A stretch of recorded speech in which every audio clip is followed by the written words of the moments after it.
Hey, what's up YouTube? For this video I'm going to show you guys how to make your own custom-made socket rails. You guys can make these pretty cheap. Altogether, each one you can be into it for probably about $5, $6, maybe $7 a piece. They look good. You can make them however long you want. Put different size drives on them, you know, like these Allen sockets come with they come with 1/4 inch and 3/8 drive. You can have them all on one rail. So for the materials you're going to need a piece of flat stock, preferably a 1/4 inch thick by 1 inch wide. You can use either metal or aluminum. The aluminum's better though. One of these cheap socket rails, you can get these at Harbor Freight. They're like 50 cents or $1 a piece.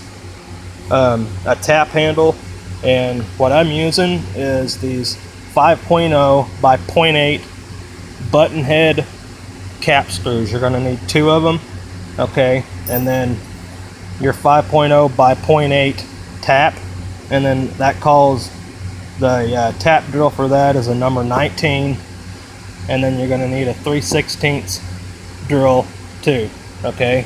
And then the tools you're going to need is a hand drill or a drill press, preferably a drill press, but you can get away with a hand drill, a cutoff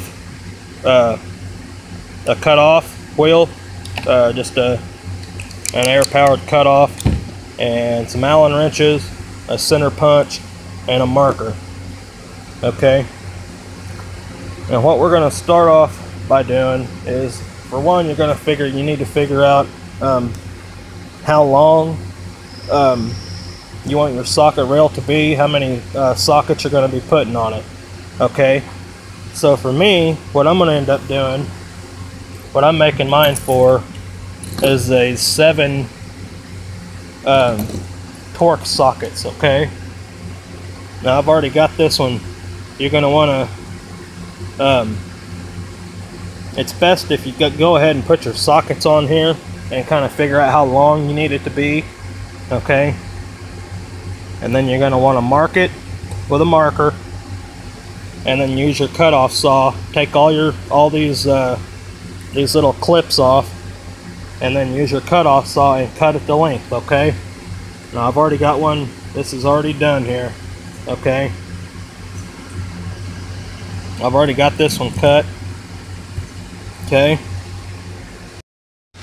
Okay, like I said, take the clips off, and then you know, I cut this one from the end. It's already got one hole in the end, and then I went ahead and drilled another hole down here. Actually there's 2, because the first one I drilled was off center. You're going to want to make them as center as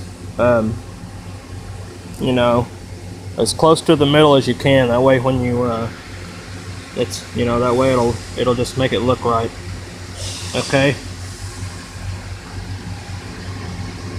And you're going to drill that hole with this 3/16 drill bit. Okay. Once you get that done,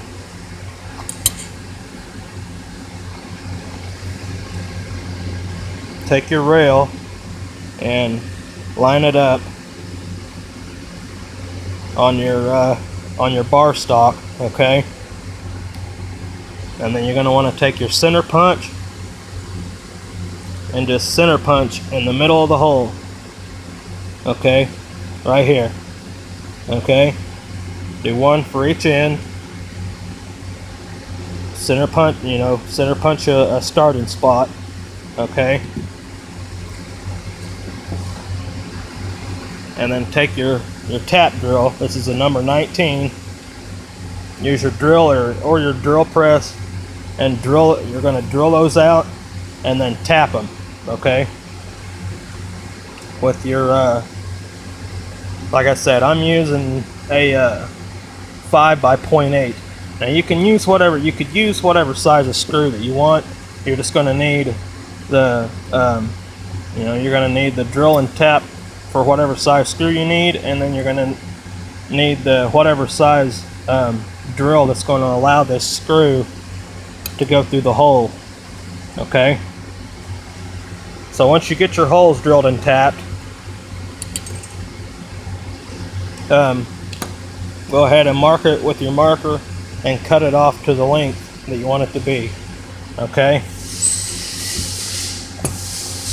Now I've got one right here done already.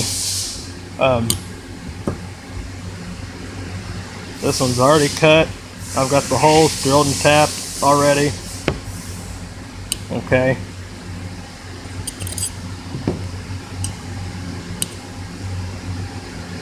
So this one's ready to go. So that's what you're gonna want. You want your holes drilled and tapped. Okay. Just like that. Alright. And then you're gonna take your cap screws. Okay. You're gonna need to modify these a little bit because these won't sit down flush all the way, like if you can see here. They won't sit all the way flush. So you're going to want to grind these off.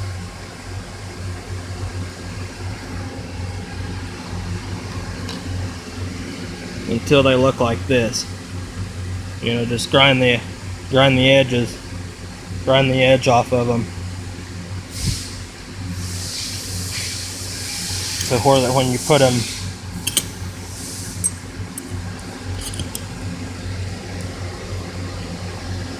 you know, it'll set all the way flush, okay?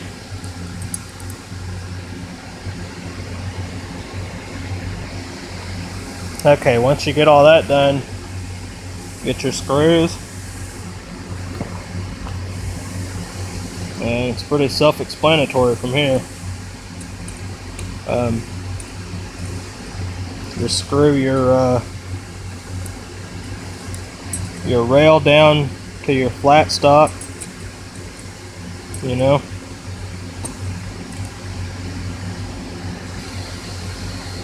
Okay, and then once you got your rail screwed down to your flat stock, you can go ahead and put your clips back on.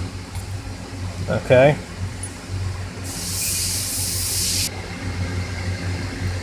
Okay, and then once you get all your clips back on, just put your sockets on and you're good to go.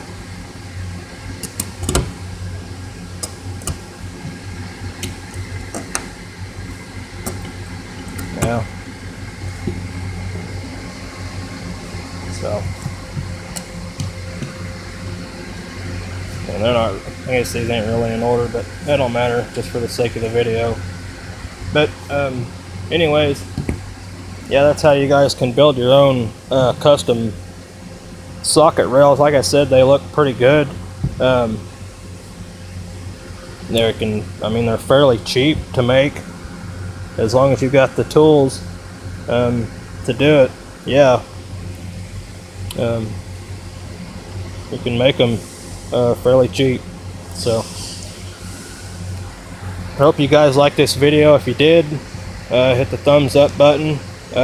If you guys want to see more videos like this, subscribe. Put a comment down below, and we'll see you guys in the next one.